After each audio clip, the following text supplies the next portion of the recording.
स्वामी समर्थांच्या जयघोषात पालखी प्रदक्षिणा मोठ्या उत्साहात पार पडली। स्वामी समर्थ पादुका पालखी प्रदक्षिणेसाठी संकेश्वर शहरातील निडसोशी रोड परिसरातील सुगते यांच्या निवासस्थानी पादुकांचे आगमन झाले। सजवण्यात आलेल्या पालखीतून पादुकांचे आगमन होताच संपूर्ण परिसर भक्तिमय वातावरणाने भारावून गेला। कार्यक्रमाच्या सुरुवातीला विनायक सुगते यांनी उपस्थितांचे स्वागत केले।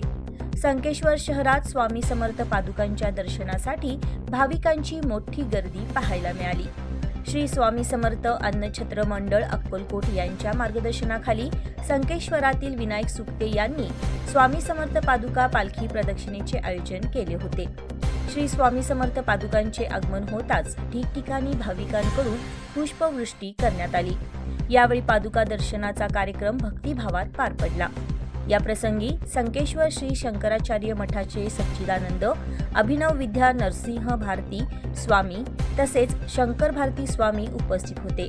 पादुका दर्शनासाठी महिला व पुरुष भाविकांनी मोठ्या संख्येने गर्दी केली होती। कार्यक्रमाच्या शेवटी केशव सुगते यांनी आभार मानले।